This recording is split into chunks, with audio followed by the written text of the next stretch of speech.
자, 교재 281쪽이죠, 이제. 교육 및 보칙으로 갑니다. 이 교육은 일단은 매번 출제하고, 일단은 포상금 이것도 매번 출제한다고 보시면 됩니다. 다만 이제 28회, 29회 때, 이때는 쉬긴 했는데, 포상금을. 자, 그러면, 교육 들어가죠. 282쪽으로 바로 넘어갑니다. 자, 그럼 교육 들어왔는데요. 이 교육에 대해서는 실시권자가 누구고, 대상자가 누군지, 누가 어떤 교육을 받아야 되는지 이걸 일단 주의해 보시는데요. 우리 법상 교육제도는 네 가지로 분류돼요. 먼저 실무교육이 있죠. 중개실무에 나가기 전에 받는 교육이다 해서 실무교육이 있고요. 그 다음에 중개보조원에 대해서는요, 직무교육이라고 있거든요. 이게 있고, 그 다음에 중개업에 종사하면서 받는 교육이 있어요. 이게 연수교육이에요. 연수교육이 있고, 그 다음 부동산 거래 사고 예방을 위한 교육이 있어요. 사고 예방 교육이 있습니다. 그래서 우리 법상 교육제도는 이렇게 네 가지 제도로 일단 분류가 되고 있는데, 누가 어떤 교육을 받아야 되는가 이걸 눈여겨보십니다. 그럼 현재 실무교육 실시권자는요, 시도지사죠. 그래서 시도지사가 실시하는 실무교육을 이수하는데, 일단은 개설 등록을 하기 전에 받아야 될 분이 있고요. 그 다음에 고용신고하기 전에 받아야 될 분이 있어요. 이렇게 이제 둘로 크게 대별할 수 있는데, 중개사무소에 등록 신청하기 전에는 누가 교육을 받아야 되냐면, 등록 신청하는 공인중개사, 등록 신청이 받아야 되고요. 법인의 경우는 누가 받아야 됩니까? 임원, 사원, 전체 받아야 되죠. 자격증이 있든 없든 전부 다 받아야 돼요. 그 다음에 분사함 설치하지 않습니까? 그럼 분사함소 책임자가 실무교육 이수해야 돼요. 그래서 일단 등록 전에는 이들이 이제 교육 대상이다. 실무교육 대상이고, 그 다음에 고용신고하기 전에는 누가 받아야 되냐면 소속 공인사죠. 그래서 이제 소속 공인중개사가 실무교육 대상이에요. 이렇게. 그래서 시도지사가 실시하는 실무교육을 등록 전에, 고용신고 전에 등록 신청하는 자, 법인의 경우는 임원, 사원, 책임자가 받아야 되고, 고용신고 전에는 소공사가 받아야 된다. 언제까지 받아야 되냐면 시기에 관한 문제죠. 그 시기는 고용신고 전, 등록 신청 전이죠. 전 1년 내 실시하는 실무교육을 이수한다. 이렇게. 그래서 등록 전, 고용신고 전 1년 내 이수해야 되고요. 다만 중개업을 영위하다가 폐업신고해버려요. 폐업신고 후. 그 다음에 소공사로서 재직하다가 고용관계 종료신고됐어요. 종료신고 후 1년 내 다시 재등록을 하거나 소공사로 근무하시는 거예요. 그럼 이때는 다시 받을 필요가 없어요. 그래서 폐업신고 1년 내라면 실무교육을 면제합니다. 고용신고 종료신고했습니다. 고용 종료신고한 다음에 1년 내 다시 재고용된다. 그럼 이때는 받을 필요가 없어요. 그러면 크로스로 가는 것도 마찬가지로 이제 1년 내라면 봐주는데, 예를 들어서 중개업을 영위하다가 폐업 신고하고요. 소공사로 가는 거 1년 내. 그럼 안 봐도 됩니다. 소공사로서 근무하다가 고용관계 종료 신고되고 1년 내에 등록을 들어간다. 그러면 실무교육 받을 필요가 없습니다. 왜 그랬냐면, 단기간 내 재등록시라면 이걸 봐준 거죠. 교육 내용을 보면 이게 수긍이 가요. 그래서 교육 내용이 어떻게 되냐면, 법률 지식을 기르고 중개 및 경영 실무라든가 또는 직업 윤리를 내용으로 하고 있어요. 그러니까 단기간 내 재등록 시는 이때는 봐주는 겁니다. 이거. 그러면 교육 시간은 현재 어떻게 돼 있냐면 28시간 이상 32시간 이하로 돼 있죠. 283이에요. 그래서 현재 7시간씩 현재 실무교육을 이제 협회가 위탁받아서 4일을 하고 있고요. 이제 우리 하루는 온라인 교육을 하고 3일은 집합교육을 합니다. 교육비는 현재 13만 원이에요. 자, 그래서 이게 바로 실무교육이었습니다. 자, 그 다음에 이제 직무교육이 있는데, 직무교육은 이제 실시권자가 누구냐면, 시도지사는 당연히 실시권자 맞고요. 여기에 등록관청이 들어간다는 걸 주의해야 돼요. 그래서 직무교육은 시도지사 또는 등록관청이에요. 실시권자가. 이 점을 주의해 주고요. 이때 직무교육을 누가 이수해야 되냐면요, 중개보조원이죠. 그래서 보조원은 직무교육 대상이에요. 그럼 언제까지 받아야겠습니까? 당연히 고용신고 전이겠죠. 고용신고 전 1년 내 직무교육을 이수하는 겁니다. 고용신고 전 1년 내다. 다만 고용관계 종료신고되고 1년 내에 다시 재고용되는 거예요. 중개보조원으로. 이때는 면제를 해줍니다. 실무교육을 면제하듯이 똑같이 면제해줘요. 그래서 보조원에 대해서는 시도지사 또는 등록관청이 실시하는 직무교육을 고용신고 전 1년 내까지 이수해줘야 돼요. 그러면 보조원에 대한 직무교육 내용은 어떻게 되냐면 이거는 직업윤리만 내용으로 하고 있습니다. 그리고 이제 교육시간은 3시간 이상 4시간 이하로 되어 있죠. 그래서 현재 반나절 가서 교육받고요. 교육비는 협회에서 지금 현재 5만 원을 받고 있습니다. 그래서 주로 이제 중개사고 예방 이거로 이제 주로 이제 교육을 하고 있는데 그 교육 내용은 원래 법적으로는 일단 직업윤리를 내용으로 한다 이렇게 돼 있어요. 자, 그럼 이 점 보조원에 대한 직무교육 이해 두시고 그다음에 연수교육이에요. 이 연수교육은 보수교육적 성격이 있는 거죠. 보수교육. 그러니까 법이나 제도가 계속 바뀌더라 이거예요. 그러니까 이거에 대한 변경사항을 교육을 하는 겁니다. 이게 연수교육이에요. 그러니까 중기업에 종사하면서 받는 교육이죠, 이거는. 그래서 이 연수교육 실시권자도 당연히 시도지사예요. 그래서 이제 교육은 기본적으로 시도지사의 권한이라고 이해하시면 돼요. 그래서 시도지사가 연수교육 권한을 갖고 있는데 연수교육은 누가 대상이냐면요. 우리 개업 공인인계사와 소속 공인인계사예요. 그럼 중개보조원은 연수교육 대상이 아니죠. 중개보조원은 중개 업무를 수행할 수 없거든요. 그러니까 법제도에 대한 이런 교육을 해줄 필요가 없는 거예요. 연수교육을. 그래서 개공과 소공이 대상이라는 점 믿으시고 이거는 주기적으로 받아야 돼요. 매 2년마다. 그래서 매 2년마다 연수교육을 이수해야 됩니다. 2년마다. 그러니까 실무교육을 받고 2년마다. 연수교육을 받아도 2년마다. 이렇게 교육을 2년마다 받아야 돼요. 그럼 2년이라는 시간은 상당히 긴 시간입니다. 그렇기 때문에 이거 잊어버리게 되면 500만 원 이하와 같으로 이거는 그렇기 때문에 잊어버리면 안 되지 않습니까? 그래서 잊어버릴까봐 2년이 되기 2개월 전이에요. 2년이 되기 2개월 전까지 연수교육 대상자에게 통지를 다 해줍니다. 물론 협회에서 지금 위탁 시행을 하고 있는데 협회에서 전부 다 문자 찍어요. 2년이 되기 2개월 전까지. 그래서 2개월 전까지 모두 이제 연수교육 받아라 하고 이제 통지해줘요. 그러니까 2년 2개월 요 정도 기억하시고요. 연수교육 내용은 그럼 어떻게 되냐면 법제도의 변경사항, 법, 제도 이런 거의 변경사항을 교육을 하고요.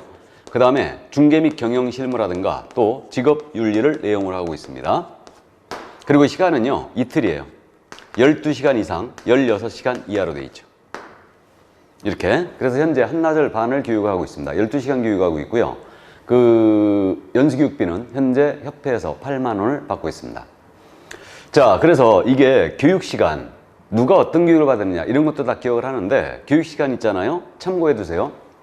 이거 3, 4는 몇이에요? 12죠.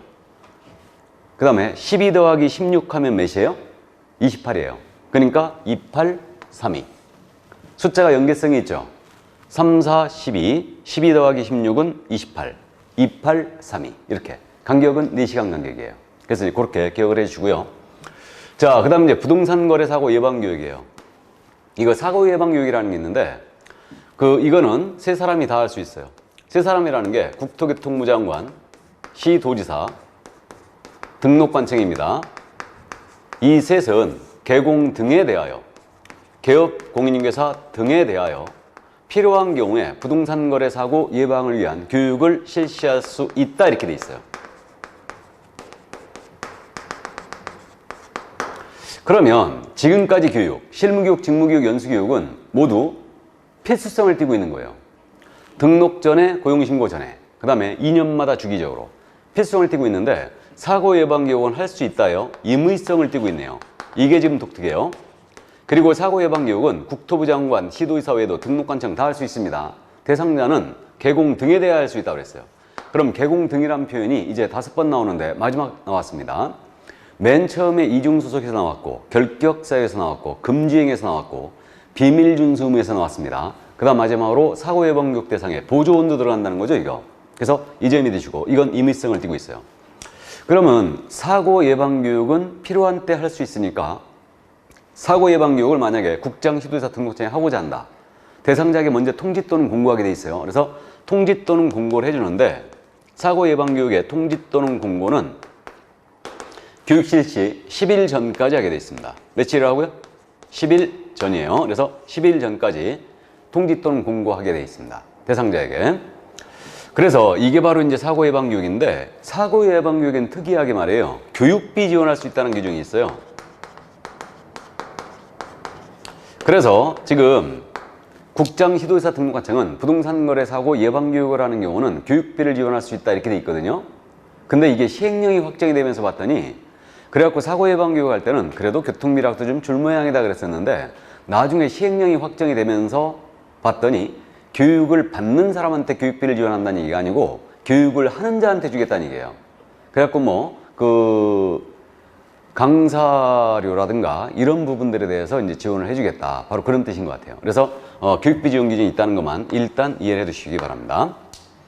그러면 교육제도는 바로 여기까지인데 이 교육은 기본적으로 지금 현재 시도의사의 권한으로 돼 있잖아요. 그러다 보니까 시도별로 교육이 시행되다 보면 교육 수준이 안 맞을 수가 있죠. 그렇기 때문에 교육 수준의 균형 유지를 위해서 우리 국토교통부 장관이죠. 이 국토교통부 장관이 교육 지침을 마련하여 시행할 수 있다 이렇게 돼 있어요. 그래서 현재 마련이 돼 있는데 누가 마련하여 시행할 수 있다고요? 국토부 장관이에요. 이자가 교육 지침을 마련하여 시행할 수 있다 이렇게 돼 있어요. 이게 그래서 이 내용은 지금 현재 우리 교재 284쪽에 있죠? 교육의 지침. 그래가지고 교육 지침은 국토부 장관 밑줄을 그어놓고요. 시도의사가 실시하는 실무교육, 직무교육, 연수교육의 전국적인 규정 유지를 위하여 필요하다고 인정하면 해당 교육침을 마련하여 시행할 수 있다 이렇게 돼 있어요. 그래가지고 이 교육침에는 어떤 내용이 들어가냐면 교육의 목적, 교육의 대상, 그 다음에 교육 시간, 교육 과목, 강사의 자격이라든가 수강료 같은 게 포함돼요. 수강료 기억을 해두세요. 수강료 같은 게 들어가고 수강 신청이라든가 출결 확인 이런 것들 기타 교육에 필요한 사항들이 쭉 들어갑니다. 그래서 교육침을 국장이 마련하여 시행할 수 있다. 이 교육침에는 강사의 자격이라든가 수강료 같은 게 들어가네요. 자, 그래서 여기까지 이게 바로 교육제도였습니다. 자, 그러면 이제 업무 위탁으로 가볼까요? 교재 286조. 그 업무 위탁에 대한 통칙 규정이 있는데 법제 45조입니다. 읽어드리면 국토교통부 장관 시도지사 및 등록관청은 대통령령이 정하는 바에 따라 그 업무의 일부를 협회 또는 대통령령이 정하는 기관에 위탁할 수 있다 그랬어요. 그래서 업무의 일부를 맡기는 게 업무 위탁이에요. 이런 건 참고사항인데 국토부 장관, 시도지사, 등록관청이죠. 이 셋은 그 업무의 일부입니다. 그 업무의 일부를 우리 공인인계사협회라든가 또는 대통령령이 정하는 기관에 위탁할 수 있다 이랬어요. 협회는 그래서 언제나 업무를 위탁받을 수 있고요. 대통령령에서 업무를 위탁받을 수 있는 기관을 정해줘야 되는데 아무리 찾아봐도 없네요. 그래서 현재 실제로 위탁이 된 것만 주의하면 돼요. 현재 그래서 이 교육 업무가 위탁돼 있어요. 그럼 교육은 기본적으로 시도지사에 관하기 때문에 시도지사께서 교육 업무 어디다 위탁할 수 있냐면 우리 협회는 당연히 위탁이 가능하고요. 부동산 관련학과가 설치된 대학이나 전문대학. 그래서 부동산 관련학과 개설이 된 대학입니다. 그래서 동국대라든가 건국대 이런 데들 다 이제 교육을 위탁받을 수 있고요. 공공기관의 운영하는 법률에 따른 공기업 또는 준정부기관에서 위탁 시행이 가능합니다. 그래서 공기업은 토지공사를 염두에 둔 거고요. 준정부기관은 산업인력공단을 염두에 둔 거예요. 그래서 현재 여기 협회하고 대학에서 교육을 위탁 시행하고 있습니다. 자, 그 다음에 또 하나가 시험 시행 업무가 위탁돼 있죠. 그럼 시험 시행은 시험 시행 기관장이 있습니다. 그래서 시험 시행 기관장이 그 시험 권한을 갖고 있죠. 그래서 시험 시행 기관장은 원칙이 누구다? 시도지사예요. 국장 아닙니다. 유의적 시험 시행령의 국장이죠. 그래서 이제 시험 시행 기관장이 시험에 관한 업무를 우리 협회에다 당연히 위탁할 수 있고, 그 다음에 공기업이라든가 준정부기관에 위탁이 가능해요. 그럼 교육과 달리 대학은 시험을 위탁할 수 없다는 얘기죠. 당연한 얘기고. 그래서 현재 준정부기관에 해당하는 산업인력공단에서 위탁 시행을 하고 있는 겁니다. 그래서 현재 이렇게 돼 있고요. 그럼 업무를 이렇게 다른 기관에다 위탁을 했지 않습니까? 그러면 위탁받은 기관의 명칭, 대표자 및 소재지, 그 다음에 위탁 업무의 내용에 대해서는 관보라는 게 있어요. 공법 시간에 들어봤죠? 관보에다가 고시하게 돼 있습니다. 이거. 자, 그래서 이 정도 이제 업무 위탁 이해를 해 두시는데, 그 업무 위탁에 대해서 특히 교육 업무 있지 않습니까? 교육 업무를 위탁받기 위해서는요, 일정한 요건, 강사를 확보해야 되고요. 강의실을 50제곱미터 이상으로 강사 확보해야 되고, 강의실을 50제곱미터 이상으로 1개소 이상은 확보하래요. 그래야 위탁받을 수 있습니다. 일단 그래서 이 강사의 자격에 대해서는 이제 후일 다음 순한테 더 다루기로 하겠습니다.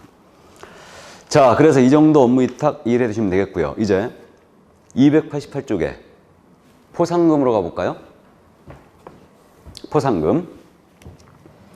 이른바 이게 누구를 꼰질르면 상금을 주겠다는 얘기죠, 이게. 그래서 행정법규들이 대부분 이제 그 신고나 고발을 활성화시키기 위해서 포상금제도를 도입을 운영하고 있죠. 그래서 이 포상금제도에 대해서는 원래 27회 때까지 매번 출제했어요. 다만 28회, 29회 때 쉬었죠. 그리고 30회 때 작년에 이제 출제가 됐던 겁니다. 그래서 이제 꼭 챙겨 두시기 바랍니다. 그래서 이제 법제 46조에 지금 포상금은 일단 규정이 있는데 이거 조문 약간 읽어드릴까요? 등록관청은 46조 제1항이에요. 등록관청은 밑줄이죠.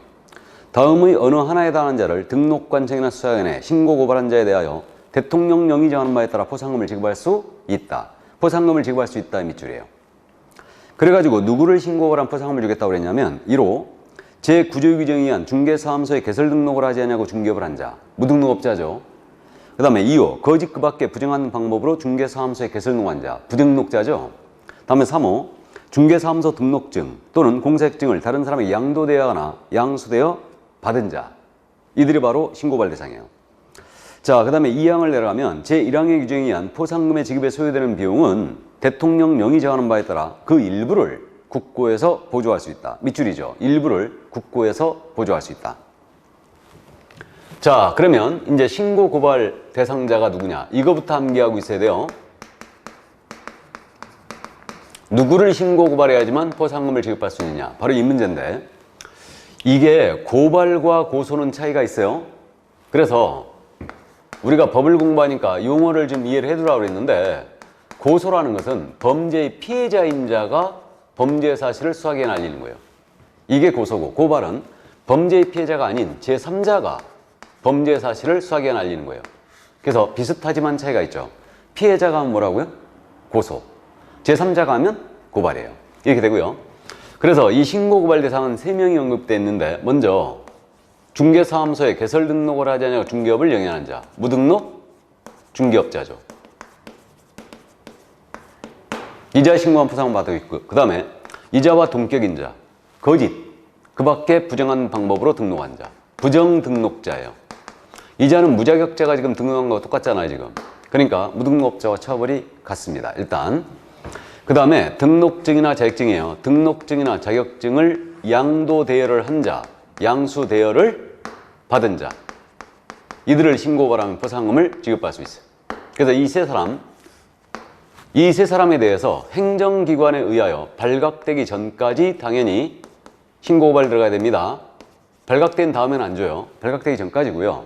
그 다음에 등록관청에 신고고발해도 되고요. 수사기관에 해도 됩니다. 수사기관은 경찰청이나 검찰청을 말하죠. 그래서 여기다 신고발해도 된다. 그러면 이 세 사람을 신고발해야지만 포상금을 주니까 주의할 점이 이중사무소를 두고 중개업을 영위하는 자 신고발했어요. 포상금 줘요, 안 줘요? 안 줍니다. 그 다음에 개업공사 등의 금지행위 한 자를 신고발했거든요. 그럼 포상금을 준다, 안 준다? 안 줘요. 주의해야 됩니다. 이거. 그래서 이 세 사람 암기할 필요가 있다는 얘기예요. 그래서 이걸 저는 무파라치라고 부르고 있어요. 무파라치. 무등록업자 신고한 포상금 주잖아요. 그래서 파파라치, 세파라치, 카파라치, 무파라치가 있는데 그래서 교통신호 위반자 신고하면 카파라치, 그다음에 세금 포탈자 신고하면은 세파라치. 우리는 무등록업자 신고한 포상금을 받아요. 그래서 이제 무파라치라고 일단 부릅니다. 그래서 이제 주의할 점이 이런 거예요. 예를 들면 등록관청은 이거 이중사무소를 두고 중개업을 영위한 자를 신고발한 자에게 포상금을 지급할 수 있다. OX. X죠. 무등록업자라고 나와야 되죠. 또는 부정록자 또는 양도대한 자 받은 자 이렇게 나와야 됩니다. 그래서 등록관청은 이중사무소. 이게 틀렸죠. 포상금 안 줍니다. 자, 그래서 정확하게 암기해 주시고요. 그럼 포상금의 지급 절차는 어떻게 되느냐? 이 포상금의 지급 절차는 일단 지급권자는요. 포상금의 지급권자는 등록관청이죠. 여기서 지급해요. 그러면요, 이 포상금 지급을 받고자 할 때는 포상금 지급 신청서를 내야 됩니다. 그럼 포상금 지급 신청서 서식이 있는데 신청서를 등록관청에 내야 되죠. 뭔 얘기냐면 수사기관에 신고받을 수도 있어요. 하지만 포상금 달라는 신청서는 등록관청에 내셔야 됩니다. 여기다가. 그럼 등록관청이 수사기관에 처분 내용을 조회합니다. 처분 내용을 조회하는데 이때 조회 결과가 어떻게 나와야 되냐면 우리 존경하는 검사께서 공소를 제기하거나 기소 유예 처분한 경우에 하나여 포상금이 지급됩니다. 이 둘 중에 하나가 나와야지, 검사의 이 처분이 나와야지만 포상금이 지급됩니다. 그럼 공소제기가 뭐냐면 이거는 기소라고 그래요. 기소. 그러니까 공소제기는 그겁니다. 검사가 무등록업자 신고를 받고 수사를 쫙 해봤어요. 그랬더니 이자가 반성의 기미도 없이 큰 소리 빵빵 칩니다. 우리 삼촌이 누군지 아느냐? 그렇게 하면서, 그래서 이제 검사가 이거 처벌하자 하고 형사재판으로 넘기는 행위, 이걸 갖다가 기소라 하고, 이걸 다른 말로 공소제기라고 그래요. 그래서 이게 바로 기소고, 그럼 기소유예는 말 그대로 검사가 수사를 쫙 해봤어요. 해봤더니 이자가 무등록업자 분명히 맞는 겁니다. 근데 생계형이에요. 굶어 죽게 생겼으니까 무등록으로 나선 거예요. 반성임에도 뚜렷하고 전과도 없습니다. 해가지고 검사가 자기 전에서 공소제기를 안 해버리는 거예요. 이게 기소유예예요. 그러니까 기소유예는 유예기한도 없고요. 검사가 그냥 봐줘버리는 겁니다. 그래서 이제 다시는 그러지 마세요 하면서 내보내는 겁니다. 검찰청에 기록만 남아요. 이거는. 그래서 이게 바로 기소유예다. 근데 범죄가 있긴 있었던 거죠. 그러니까 포상금이 나갑니다. 검사의 처분은요, 공소제기 기소유예 외에도 더 있습니다. 공소권 없음, 무혐의 처분, 혐의 없음, 죄가 안 된, 뭐 여러 가지 처분, 기소중지 이런 것들이 있는데 다 안 줍니다. 공소제기나 기소유예 처분이 있어야 돼요. 나중에 재판에서 무죄를 받아도 다시 포상금을 회수하는 거 아니에요. 그래서 검사가 공소제기하거나 기소유예가 딱 있으면 포상금을 일단 지급을 합니다. 이게.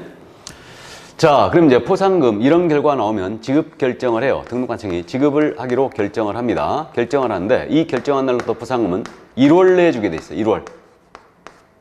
1월 내에 지급한다. 1월. 엄청 잘 묻습니다, 이거. 그래서 우리 공인인사법에서 1월이 딱 2번 나오거든요. 빨리 줘야 되는 걸로 기억할 거예요.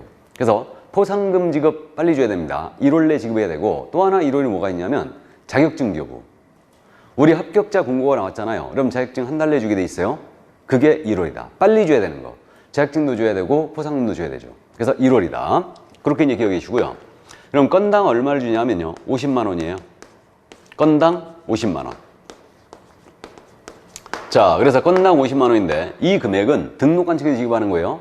그래서 이제 등록관청이 신고발이 너무 많이 들어와갖고 예산을 전부 다 소진해 버렸어요. 그럼 더 이상 지급 못하게 되죠. 그러니까 봐, 이제 이 50만 원이라는 돈은 국고에서, 나라에서 일부를 보조할 수 있어. 일부, 즉 2분의 1까지입니다. 100분의 50까지. 그래서 2분의 1까지 보조할 수 있다 그랬어요. 보조해야 된다 아니에요? 정확하게 이해해 주시고. 그러니까 건당 50만 원인데 국고에서 이 금액은 2분의 1까지 보조할 수 있고요. 그 다음에 이제 하나의 사건이에요. 하나의 사건에 대하여 2건 이상의 신고 고발이 접수된 거예요. 그럼 누구한테 주는 게 맞겠습니까? 먼저 한 자에게 주는 게 맞겠죠. 그러니까 하나의 사건에 2건 이상의 신고발 들어오면 이때는 최초로 신고 고발한 자에게 포상금을 지급해요. 근데 하나의 사건에 대하여 2인 이상이에요. 2인 이상이 공동으로 신고 고발했잖아요. 그러면 포상금을 나눠줍니다. 균분 지급해요. 다만 그들이 포상금 지급에 관한 약정을 했네요. 그럼 약정된 대로 지급해 줍니다. 그럼 약정 지급이 우선이죠. 균분 지급보다. 그래서 이제 약정이 없다면 균분하게 지급하죠. 그래서 A, B가 만약에 공동 신고했는데 그들이 포상금 지급에 관한 약정을 했었어요. A는 20만 원, B는 30만 원 받기로 했다. 그럼 약정된 대로 지급을 해주고요. 그런 약정이 없다면 균분 지급합니다. 25만 원씩 나눠주는 거죠. 자, 이게 바로 포상금에 대한 내용이었습니다. 이거 별거 없죠? 별거 없는데 일단은 30회 때 이론을 물어봤거든요. 이게 27회 때까지는 또 24회, 25, 27회는요 계산 문제를 물어봤어요. 이 계산 문제 물어보면 상당히 시간 많이 걸립니다. 어려운 게 아니고. 그래서 어쨌든 이 정도 이제 포상금에 대해서 이해를 해주시고요. 자, 그럼 이제 포상금에 대한 내용을 다 봤네요. 다 봤고 이제 행정수수료가 나오지 않습니까? 293쪽. 이 수수료에 대한 부분 일단은 앞에서 제가 언급을 하고 넘어왔는데 수수료 납부 사유예요. 일단 우리 법상 수수료는요, 지방자치단체 조례라는 걸 기억하세요. 지방자치단체 조례가 정하는 바에 따른 수수료다.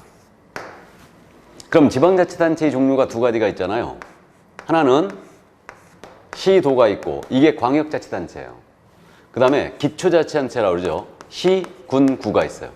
그럼 이게 시도 조례냐 시군구 조례냐 이 문제가 있거든요. 그럼 납부 사유는 어떻게 되냐면 우리가 응시원서 낼 때 응시 수수료 낸다고 그랬죠. 그 다음에 자격증 분실했어요. 그럼 자격증 재교부 신청할 때 수수료가 있죠. 또 등록 신청할 때 수수료 있었어요. 등록 신청 수수료가 있었고, 그 다음에 등록증 분실했습니다. 그럼 재교부 신청할 때 수수료가 있죠. 이렇게 돼 있고, 그 다음에 분삼 설치 신고할 때도 수수료가 있어요. 그 다음에 신고필증 분실했습니다. 그럼 재교부 신청할 때 역시 수수료가 있죠. 그럼 수수료 납부 사유는 증과 관련이 있네. 증. 그러니까 응시수료는 자격증 받기 위함이고, 등록 신청수는 등록증 받기 위함이고, 분삼 설치 신고 수료는 신고필증을 받기 위함이에요. 그러니까 증을 받기 위해서 신청할 때 몇 번? 3번. 재교부 신청할 때 몇 번이에요? 3번이에요. 그러니까 그게 암기표에 지금 증 교부 신청 3번, 재교부 신청 3번 이렇게 돼 있어요. 정확하게는 증을 받을 때 내는 거 아니에요. 받기 위해서 신청할 때 내는 겁니다, 이거. 그래서 여러분들이 연말에 자격증 받을 때 수수료 내는 거 아니라고 했습니다. 그래서 이렇게 되고요. 그러면 자격증은 시도의사유 권한이죠. 그러니까 이건 시도조례예요. 근데 여기 등록 신청 수료부터 분삼 설치 신고 수료 있죠. 이는 관할이 시군구청장이죠. 그러니까 이거는 시군구 조례입니다. 일단 근데 이제 이렇게 조례를 얘기하면 여러분들이 조금 어려워하시는데 나중에 익숙해질 거예요. 이 정도고, 시험을 지금처럼 위탁 시행하잖아요. 그럼 위탁 시행할 때는 위탁 받은 자가 정하는 수료를 내는 거죠. 지자체 조례에 따른 수료가 아니에요. 그래서 시험 응시 수료에 대해서는 위탁 받은 자가 위탁한 자의 승인을 얻어 결정무한한 수료를 내겠고, 시험을 국토부 장관이 직접 시행하지 않습니까? 그럼 국토부 장관이 정하는 수료를 내야 되죠. 그래서 작년에 말이에요, 30회 때 이거 가지고 우리가 골탕을 먹었는데, 이렇게 납부 사유로 암기를 했는데 다음 중 지자체 조례가 정하는 바에 따른 수수료 납부 사유를 모두 골라라 그래 놓고 거기다가 국토부 장관이 시험을 시행할 때 응시수료 이렇게 내버린 거예요. 그럼 국토부 장관이 시험을 시행할 때는요, 응시수료는 지자체 조례가 아니에요. 국토부 장관이 정하는 수수료 내는 겁니다. 일단 참고해 두시고. 자, 그래서 이게 바로 이제 우리 법상 수수료 납부 사유였습니다. 이걸 행정수수료라고도 해요. 자, 그래서 여기까지 이제 수수료를 다 봤습니다. 그러면 295조 이제 협회로 가보실까요? 협회도 이제 출제는 기본적으로 한 문제 낸다고 보시면 됩니다. 근데 이제 기분 나쁜 막 세 문제 낼 때도 있었는데, 어쨌든 협회에 대해서 이제 기본적으로 문제는 하나 정도는 출제한다고 보시면 돼요. 자, 그러면 이 협회에 대해서는요, 일단은 그저 법제 41조가 있으니까 잠깐 읽어드리고 시작할까요? 법제 41조 제1항 개업공인중개사인 공인중개사 부칙 제6조 제2항의 규정에 의하여 이 법에 의한 중개사무소에 개설 등록을 하는 것으로 보는 자를 포함한다.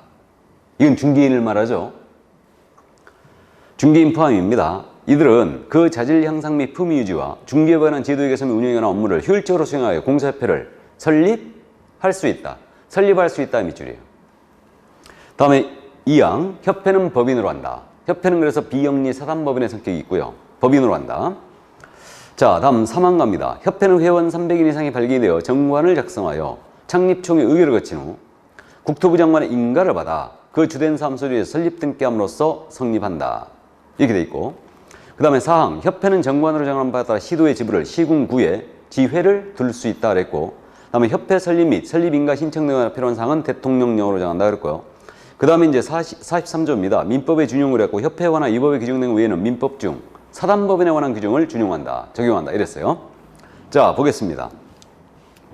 협회로 들어갔는데 우리 지금 현재 협회 이름이 공인중개사협회로 되어 있거든요. 근데 이 협회는요, 공인중개사협회 이렇게 되어 있지만 공인중개사의 단체가 아니에요. 개업공인중개사의 단체예요. 정확하게 얘기하면. 그러니까 개업공인중개사가 아닌 자는 협회 가입이 안 됩니다. 개업공인중개사야지만 협회 가입할 수 있어요. 그럼 협회 현행법상의 제도거든요. 이 협회 현행법상의 제도는 어떻게 돼 있냐면 협회는 지금 현재 설립할 수 있다 그랬어요. 그러니까 임의 설립주의죠.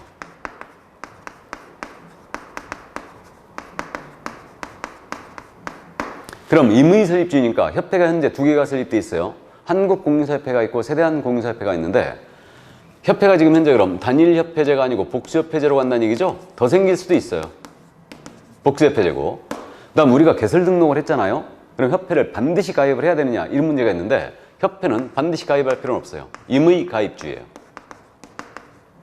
그래서 우리 협회 현행법상 제도는 임의 설립에 복수협회제에다가 임의 가입주의다. 꼭 가입할 필요는 없다. 협회가요.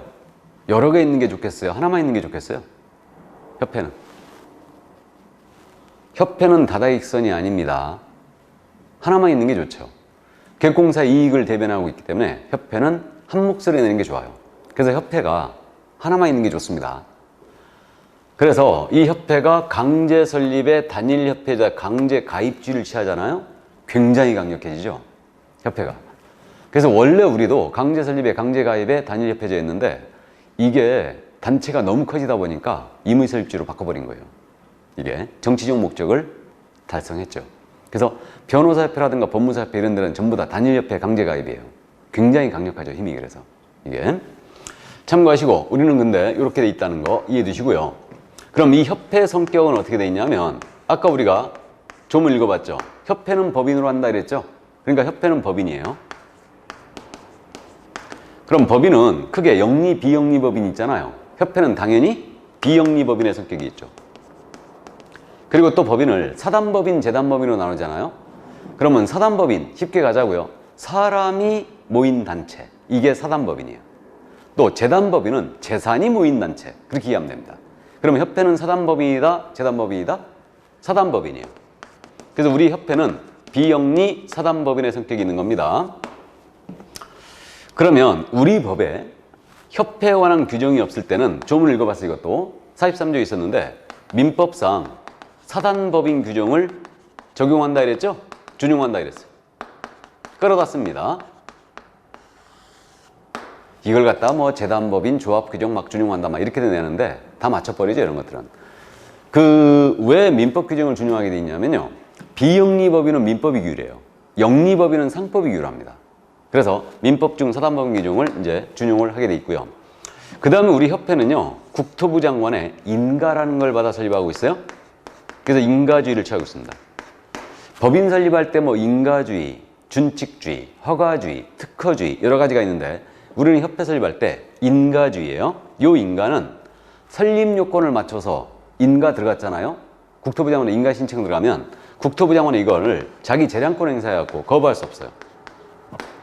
그래서 재량권이 없는 행위다. 이 정도면 이해하면 돼요. 그래서 국장의 인가를 받아 협회가 설립하고 있는 인가주의를 취하고 있습니다. 자, 그러면 이 정도 이해를 해두시고요. 자, 그럼 이제 갑니다. 협회 설립의 절차. 그럼 협회 설립 절차에 대해서는요. 일단 이거 숫자가 지금 나오고 있는데 협회 설립하자면 일단 설립 준비위원들이 모여야 되겠죠? 이게 발기인이라고 해요. 그래서 이제 발기인은 개공이 되겠죠, 당연히. 그래서 발기인들이 구성이 돼야 됩니다. 그래서 이들이 모여서 정광이라는 걸 작성해요. 법인은 전부 다 정광 갖고 있거든요. 기본이 되는 준칙을 얘기해요. 기본이 되는 준칙. 즉 쉽게 협회 회칙이에요, 회칙. 자, 그래서 정관을 작성하는데 정관 작성 발기인 수가 있어요. 정관 작성은 발기인 300명 이상이 모여서 작성을 해줘야 됩니다. 그리고 이들은 모두 정관에다 서명 날인해야 돼요. 그래서 정관은 300명 이상의 발기인이 모여서 작성을 하고요. 이제 작성이 됐잖아요. 그러면 창립총회를 열어야겠죠. 협회 설립 창립총회였는데 그래갖고 창립총회에서 출석한 개공에 회원인 개공에 300명 이거 과반수의 의결로 일단 통과를 시켜야 되는데 창립총회 출석에 대한 개공의 수가 있어요. 창립총회는 600명 이상은 출석해야 됩니다. 그리고 이들 분산 요건 필요하거든요. 서울에서만 100명 이상이 출석해야 돼요. 그리고 나머지 광역시와 도 있죠. 여기서는 각 20명 이상이 출석해 줘야 돼요. 서울에서만 왜 창립총회 100명 이상 출석하도록 했느냐면 지금 현재 전체 개공 10만 5천 명 중에 약 25% 정도? 이 정도가 서울에 모여 있어요. 그러니까 서울에서만 100명 이상 창립총회 출석해 줘야 되고요. 나머지 광역시와 도에서는 각 20명 이상이 출석해야 됩니다. 숫자 많이 나왔죠? 그래서 이거 배수로 간다고 기억합니다. 배수 300, 600 두 배죠. 그 다음에 600, 120 이렇게 기억할 거예요. 600, 120 6, 1, 2 배수 느낌 나요? 6, 1, 2 그래서 600, 120 이렇게 기억합니다. 30회 때 고맙게도요. 이거 가로넣기 냈잖아. 이거 순서대로 골라라. 똑같은 문제를 16회 때도 낸 적이 있었어요. 그래가지고 이제 가로넣기 600, 120 아주 해피했죠. 자, 그럼 창립총회에서 정관을 통과시켰어요. 그럼 국토부 장관에게 인가를 받아요. 인가. 그래서 국토부 장관의 인가를 받고 최종적으로 주된 사업 소재에 대해서 3주간 내 설립 등기해야 돼요. 설립 등기를 하면 협회가 이제 최종적으로 성립이 됩니다. 협회 성립 시기 등기한 때 성립하는 겁니다.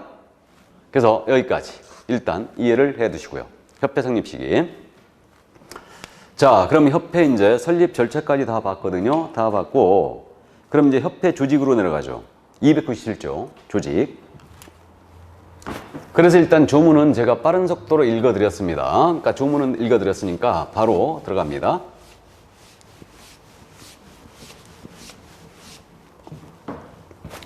이 협회 조직에 대한 부분은요. 일단 협회는요. 법인이니까 주된 사무소 있어야 되겠죠. 이게 본점이죠. 지부라는 게 있거든요. 지회라는 것도 있어요. 그래서 조직은 일단 세 가지로 구성되는데 주된 사무소에 대한 규정은 전에 서울에 둔다라는 규정이 있었는데 삭제해버렸어요. 이거. 그래서 주된 사무소 규정은 현재 서울에 둔다는 규정이 삭제됐는데 지금 현재 두 협회 있다고 그랬죠. 두 협회가 전부 다 서울에 있어요. 주된 사무소가 현재. 그래서 그 한국공사협회는요. 서울대 있고 봉천동에 있고요. 그 세대한 공사협회는 왕십리역에 있습니다. 그래서 거기가 한양대 앞에 그쪽에 있죠. 그래서 어쨌든 서울에 주된 사무소를 둔다. 요 규정은 삭제해버렸습니다. 삭제해버렸고요. 시나 도에 지부를 시군 구에 지회를 둘 수 있다요. 당연한 얘기죠. 뭐 둔다가 아니에요. 의무조직입니다. 둘 수 있다. 이거. 그래서 둘 수 있다라는 점, 의무조직이라는 거. 그래서 이제 기억을 여러분들이 시도지부, 시군구 지회 이렇게 기억하세요. 시도지부, 시군구 지회. 그럼 시도에 지부를 협회가 설치했지 않습니까? 그럼 시도지사에게 신고하게 돼 있어요. 시도지사에게 신고한다. 날짜 기한은 없어요. 그 다음에 시군구에 협회가 지회를 설치했잖아요. 한때는 등록관청에 신고하게 돼 있습니다. 근데 이게 법문에 말이에요. 시도의 지부를 설치한 때에는, 시군구의 지회를 설치한 때에는 시도지사에게 등록관청에 신고해라 그랬어요. 그러면 한때에는 신고한다고 그랬죠? 그러면 하고자 할 때에는 신고해야 된다 그러면 틀렸네요. 니은과 리을의 차이죠, 이거. 그렇기 때문에 요걸 딱 14회 때 한번 물어봤는데 우리는 이렇게 미묘한 부분을 잡기 위해서 우리 과목의 유일한 사전 신고, 정확하게 이거 정확한 건 아닌데 문제 푸는 데는 아무 하자가 없습니다. 유일한 사전 신고는 휴표뿐이라고 기억합니다. 뭐라고요? 유일한 사전 신고는 휴표뿐이에요. 그러면 지부 지회 설치 신고, 사후 신고예요. 한때는 신고하는 겁니다. 그리고 이거 신고 기한은 정해진 바가 없어요. 그리고 협회는 또 사단법인이에요. 사단법인은 민법의 규정에 따라서 무조건 총회를 두게 돼. 다 회원 전으로 구성된 총회를 두게 돼 있는데 우리 법에 규정이 있는 것은요. 총회에서 어떤 사항을 의결했지 않습니까? 의결을 하게 되면 총회에서 의결한 사항은 이게 중요 사항일 거예요. 그렇기 때문에 국토부 장관의 감독을 용이하게 하기 위해서 국토부 장관에게 이건 지체 없이 보고하게 돼 있어요. 지체 없이죠, 이거. 그래서 지체 없이를 주의해 주시고 날짜 없습니다, 이거. 그래서 총회 의결 사항은 국토부 장관에게 지체 없이 보고해야 된다. 이 점 또 이해를 해 두시고요. 자, 그래서 이제 여기까지 협회에 대한 조직을 다 봤고요. 이제 협회 업무로 가보실래요? 협회 업무. 그럼 협회 업무는요, 크게 나눴을 때 두 가지로 나눠집니다. 설립 목적 달성을 위한 기본적이고 본래적인 업무가 있어요. 이걸 고유 업무라고 그래요. 그 다음에 협회가 다른 기관한테 위탁받아 수행하는 업무 있죠. 이걸 수탁 업무라고 그래요. 그래서 이 위탁 업무, 고유 업무와 수탁 업무를 일단 구분할 수 있거든요. 크게 나누면. 그러면 고유 업무는 교재에 지금 7가지나 나열되어 있죠. 그래가지고 이게 회원의 품위 유지를 위한 업무, 중개 제도의 연구 개선해 온 업무, 회원에 대한 지도, 교육, 연수에 관한 업무, 윤리 현장의 제정 및 실천에 관한 업무, 그 다음에 부동산 정보 제공 사업 있죠? 이것도 이제 고유 업무. 그래서 협회가 지금 한국공사협회는 한방이라는 정보망 운영하고 있다고 했습니다. 그 다음에 협회가 또 공제 사업 있지 않습니까? 계획공사의 손해배상 책임을 보장하는 사업이죠. 이 사업도 현재 고유 업무예요. 고유 업무입니다. 그래서 이게 이제 고유 업무들이고요. 수탁 업무는 다른 기관한테 위탁받아 수행하는 업무예요. 그러면 수탁 업무는 지금 현재 교육 업무가 위탁이 돼 있고요. 시험은 위탁이 안 돼 있지만 위탁될 수도 있죠. 물론 여기서 가져가려고 애를 쓰고 있는데 협회로 시험이 위탁되면 무지하게 어려워질 거예요. 그러니까 안 주고 있는데 어쨌든 그렇게 되고요. 또 개공에 대한 감독 업무 있죠. 이것도 안 주고 있는데 어쨌든 이런 업무들이 수탁 업무로 볼 수 있어요. 그럼 이렇게 구분하면 되네요. 수탁 업무를 구분해내면 나머지는 다 뭐예요? 고유 업무예요. 설립 목적 달성을 위한 기본적이고 본래적인 업무. 이렇게. 그래서 이게 이제 다 고유 업무입니다. 자, 그럼 이제 문제는 협회 공제사업이라고 별도 편제가 돼 있죠? 공제사업에 대해서 그래서 이걸 이제 별도로 여러분들이 기억을 해야 돼요. 왜 그러냐면 이 공제사업은 돈이 왔다리 갔다리 하는 사업이고 중개 의뢰인, 중개사고 피해자 이들의 이제 권익 향상을 위해서 공제사업에 대한 감독 규정을 쭉 두고 있어요. 기업공사의 손해배상 책임을 보장하는 사업이죠. 그래서 이 내용을 이해를 해 두셔야 됩니다. 이게 어려워요. 그래가지고 협회에서 문제를 막 2문제, 3문제 낼 때는요, 공제사업을 막 아주 깊이 있게 물어봅니다. 그래서 이게 이제 신경 써야 될 게 많기 때문에 이걸 조금 어려워하는 부분입니다. 그럼 이 협회 공제사업은 협회 고유 업무죠, 지금. 협회 고유 업무입니다. 근데 고유 업무인데 협회는 공제사업을 꼭 해야 되는 거 아니에요. 할 수 있다요. 이거 임의사업입니다. 협회가 해야 되는 업무는 없어요. 전부 다 임의사업이에요. 할 수도 있고 안 할 수도 있고. 그 다음에 이거는 당연히 비영리사업이고요. 비영리사업이고 회원 간 상호 부조를 목적으로 하는 사업이에요. 당연한 얘기예요.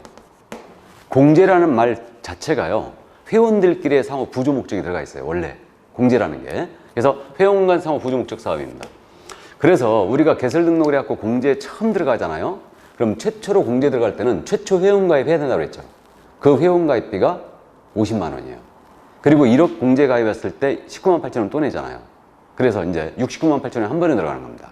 이게. 그래서 회원 간 상호 부조를 목적으로 하는 사업이기 때문에 회원이 아닌 자는 공제 가입을 안 받아줘요. 일단.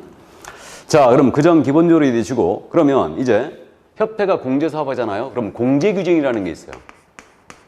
공제는 보증보험적 성격이 있는 거예요. 그러니까 공제 규정이라는 거는 공제약관이에요. 공제약관. 우리가 보험 가입하면 보험약관 날라오죠. 그렇듯이 이게 공제약관이죠. 그래서 이게 공제규정이라고 부르는데, 공제규정 제정을 하여 승인을 받아야 됩니다. 누구 승인사항이 있어요? 당연히 국토부 장관이죠. 이자의 승인을 받아야 되고, 변경되면 변경 승인도 얻어야 돼요. 이게 돼 있고요. 자, 그래서 이제 공제 규정에 정할 내용들 뭐 이런 것들 쭉 지금 들어가는데, 그럼 넘어갑니다. 넘어가서 거기 300쪽의 맨 위에 박스 있죠. 거기 디귿을 보시면 책임 준비금의 적립 비율이란 말 나와 있죠. 이거 이해해 두셔야 되죠. 그래서 책임 준비금이 뭐냐면 중개사고가 났을 때요, 공제료 수입액 중에 일정 금액을 써버리지 말고 즉시 지급할 수 있도록 일정 금액을 계속 갖고 있으라는 얘기죠. 이게 책임 준비금이에요. 그럼 책임 준비금의 적립 비율은 공제료 수입액이에요. 이걸 공제료 수입액의 100분의 10 이상으로 정하게 돼 있죠. 그래서 공제료 수입액의 10% 이상, 100분의 10 이상으로 적립을 하게 돼 있습니다. 이거는 협회가 현재 지금 한국공사협회는 공제사업을 하고 있는데 세대하는 회원이 부족해서 지금 못하고 있습니다. 못하고 있는데 어쨌든 현재 협회가 20% 적립하고 있으니까 10% 이상을 적립을 하게 돼 있고요. 그 다음에 이 책임준비금을 지금 전용한다는 말 나와 있어요. 5번에 있죠. 그럼 책임준비금을 만약에 다른 용도로 쓰잖아요. 전용을 하고자 할 때는 미리 승인받아야 돼요, 이거. 중개사고 피해자 이거 피해를 줄 우려가 있기 때문에. 그렇기 때문에 전용 승인 받는데 전용 승인은 누구한테? 당연히 국토부 장관 승인 사항이에요. 이렇게 되고요. 그 다음에 공제사업에 대한 회계 있지 않습니까?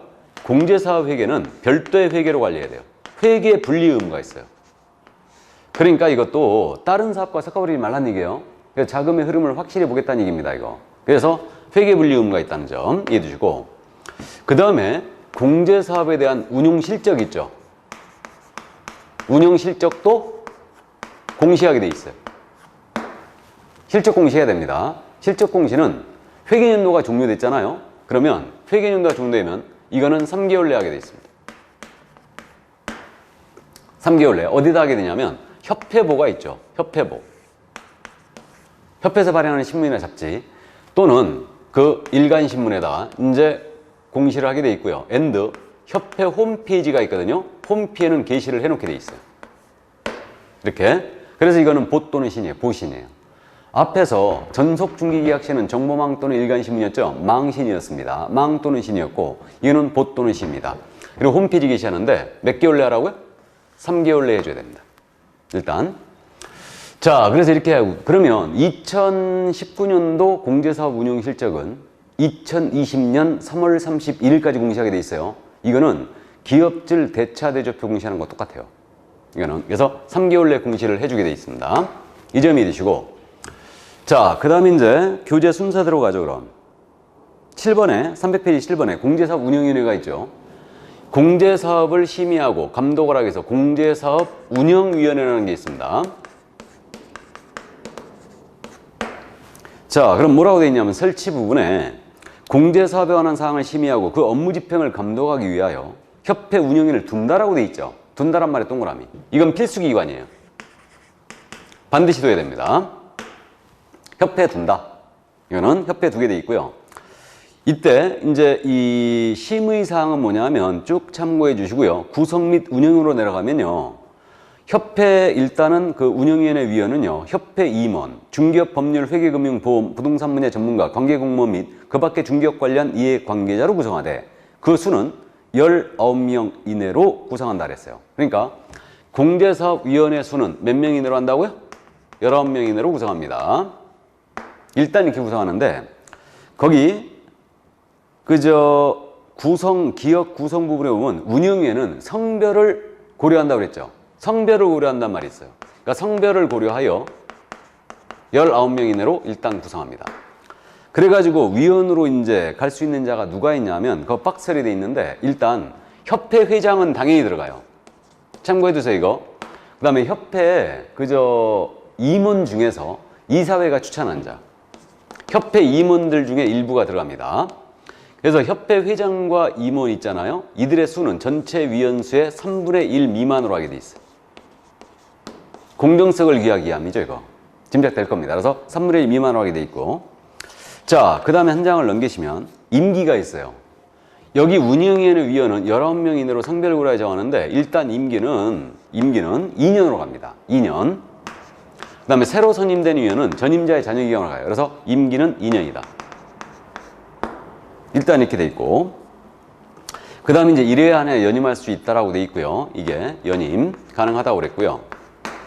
그 다음에 또 요 위원회는요, 위원장과 부위원장 각각 한 명 둡니다. 위원장, 부위원장 각각 한 명을 두는데 위원장, 부위원장은 어떻게 뽑겠냐면 위원장, 부위원장은 호선하게 돼 있어요. 호선. 지들끼리 쭉 앉아가지고 이거 누가 반장할래? 위원장 할래? 하고 뽑는 겁니다. 그래서 이제 이렇게 뽑는 거죠. 그러면 위원장을 누가 할까? 회장이 할까?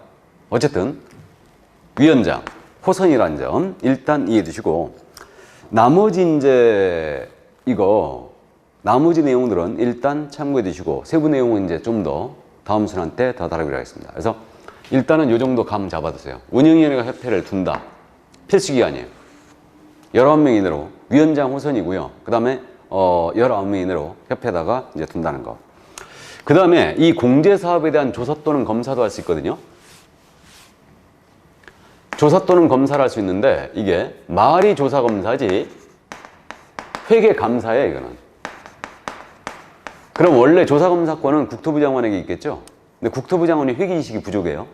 그러니까 국토부 장관이 요청합니다. 누구한테? 금융감독원장에게. 그럼 금융감독원장에게 요청을 하면 금융감독원장은 공제사업에 대한 조사검사를 할 수 있다 그랬어요. 그럼 왜 금융감독원이냐면 금융감독원은 우리나라 돈이 흐르는 곳을 감독하는 기관이죠. 은행, 증권사, 보험사. 이 세 기관을 주 감독 대상으로 하는데 여기는 CPA들, 공인회계사들이 많이 모여 있어요. 그렇기 때문에 결국은 이제 금융감독원장에게 조사검사 요청하면 국토부장 요청이 있어야 됩니다. 그러면 이거 조사검사 들어갈 수 있죠. 이게 되고, 그 다음에 이 공제사업에 대한 운영의 개선 명령도 내릴 수 있어요. 누가요? 국토부 장관이. 그래가지고 업무 집행 방법을 변경해라. 자산의 장부 가격을 변경해라. 예탁기관을 변경해라. 그다음 불건전한 자산은 손실 처리해라. 그 다음에 이제 적립금을 보유해라. 이렇게. 그래서 이런 식으로 개선 조치를 명할 수 있습니다. 국장이 내릴 수 있죠. 변경. 이 정도 이제 기억을 해두시고요. 그 다음에 재무 건전성 기준도 지켜야 돼요. 파산해버리면 안 되니까 자산, 자본, 유동성에 대한 재무 건전성 기준 유지하게 돼 있는데 지급 여력 비율은 100분의 100 이상으로 유지하게 돼 있어요. 지급 여력 비율은 100% 이상으로 유지해야 됩니다. 그래서 일단 그 정도 참고해 두시고 넘어가죠. 임원에 대한 제재 등이 나와 있는데 공제사업의 건전성을 해칠 우려가 있다. 임원이. 나아가서 이 운영규정을 또 공제사업에 대한 공제규정을 지키지 않는다. 그럼 그 임원에 대한 징계 해임을 요구하거나 그 임원이 집행한 업무 있죠. 이것에 대해서 시정명령도 내릴 수 있어요. 시정이라고. 누가요? 국토부 장관이죠. 자, 그래서 이게 바로 이제 일단 공제사업에 대한 내용이었어요. 그래서 이 정도. 이게 바로 이제 공제사업 감독 규정들인데 이 부분 이제 세세하게 우리가 익혀나가고 기억을 해야 됩니다. 그리고 마지막으로 협회에 대한 감독인데요. 여기 보시면 협회 조직이 있지 않습니까? 지금 협회에 대해서는 지부 설치 신고를 시도의사에게 하고 있고요. 지회 설치 신고를 등록관청에 하잖아요. 근데 협회에 대한 모든 감독권이 있죠. 모든 감독권은 국토부 장관에게 있다는 걸 일단 이해해야 됩니다. 그러니까 시도지사 등록관청에 신고만 할 뿐이지 지부, 지회까지 모든 감독권은 국장에게 다 있어요. 그래서 국토부 장관은 직접 지부지회에 대고 업무에 대한 보고명령 내릴 수 있습니다. 나아가서 수석공무원 물어갖고 조사검사할 수 있어요. 이때 나가시는 수석공무원은 공무원증 보여주고요. 그다음에 조사검사 증명서를 내보이고 이제 조사검사할 수가 있는데 모든 감독권은 협회에 대해서 국장이 갖고 있다는 거. 그럼 협회에 대해서 만약에 우리 법을 위반했잖아요. 제재는 어떻게 되느냐? 협회에 대한 영업정지가 있겠어요? 그런 거 없어요. 그러니까 협회는 제재가 오직 500만 원 이하의 과태료예요. 그래서 뭐 공제사업 운영실적 공시 안 했거나 시정명령, 개선명령, 감독상 명령 이런 걸 위반했거나 또는 징계 해임 요구에 불응했다. 조사검사에 불응했다. 이러면 이때는 다 500만 원 과태료예요. 그러니까 협회는 대충 돌 던지면 뭐예요? 500만 원 이하의 과태료입니다. 그래서 협회에 대한 제재는 오직 500만 원 이하의 과태료 요거만 있어요. 그래서 참고해 두시기 바랍니다. 여기까지. 자, 그래서 협회가 바로 여기까지였습니다. 그럼 이제 협회에 대한 내용까지 다 봤는데 이제 309쪽 지도감독 행정처분 및 벌칙이 나오죠. 자, 이 부분 그럼 조금 쉬었다 할까요? 예, 쉬었다 하도록 하겠습니다. 잠시 쉬죠.